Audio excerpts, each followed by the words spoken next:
বড়লোক হোক অথবা নিম্ন মধ্যবিত্ত হোক, সবারই একটা বাইক, একটা ছেলে, বিশেষ করে একটা পুরুষ মানুষের একটা বাইক একটা স্বপ্ন, একটা ইমোশন, একটা আবেগ।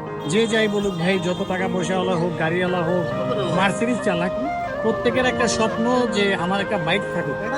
ছেলের একটা ছেলের প্রথম স্বপ্ন থাকে যে তার একটা পার্সোনাল একটা বাইক থাকুক। আর বাইকের মধ্যে R15টা একটু বেশি পছন্দ আমাদের ইয়াং জেনারেশনের মধ্যে। আমার বেশি করে পছন্দ এই কালারটা।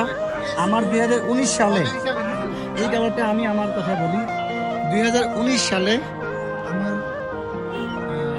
এই বাইকটা খুবই পছন্দ ছিল। 2019 সালে আমি যখন কিনা ট্রেনিং করে আসি, তো আমার খুব ইচ্ছা ছিল একটা R15 এই কালারটাই, এই ইয়েলো গ্রে কালারটা, ইন্দোনেশিয়ান ভার্সন। 19 সালে আমার এই বাইকটা খুবই পছন্দের ছিল, এক কথায় আমার ক্রাশ ছিল।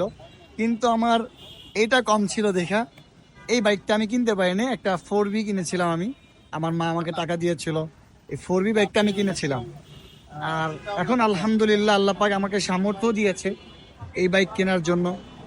তো আমি গত 2 দিন আগে কক্সবাজার ছিলাম, তো তখন এই বাইকটা আমার শোরুমে, এই বাইকটা না, এটার আগেরটা, কালকে ওটা সেল হয়ে গেছে, এটা আগেরটা। গতকাল আমি শোরুমে যখন আসছি, পৌঁছানো গতকাল ঢাকা আসার পর আমি শোরুমে ঢোকার পরে এই বাইকটার উপর উঠছি, মানে এই সেম বাইকটা যেটা কালকে সেল হয়েছে, এই বাইকটার উপর উঠে তবে আমার ছোট ভাইকে বললাম যে আমার কয়েকটা ছবি তুলে দিস। আমার খুব স্বপ্নের একটা বাইক ছিল, স্বপ্নটা ছোটবেলায় পূরণ হয় নাই গা, এখন নিজের টাকা দিয়ে আমি স্বপ্ন পূরণ করতে পারবো ইনশাআল্লাহ, আল্লাহ পাক দিয়েছে আমাকে। তো গতকাল ওটা সেল হয়ে গেছে, আজকে এই বাইকটা মাত্র কিনতে আসছি।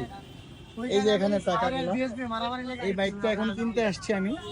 আর এই ছেলেগুলা আমাকে বলতেছিল ভাইয়া একটু ছবি তুলবো, বলছে হ্যাঁ অবশ্যই ছবি তুলো, সমস্যা নেই। আলহামদুলিল্লাহ ওদের একটা ছোটখাটো একটা স্বপ্ন পূরণ করতে পারছি, আমার নিজের কাছে খুব ভালো লাগলো। আপনারা আমার জন্য দোয়া করবেন, জানি আমাদের SM আর্ট থেকে প্রত্যেকের স্বপ্ন পূরণ হয়। সবাই ভালো থাকবেন, সুস্থ থাকবেন। আসসালামু আলাইকুম।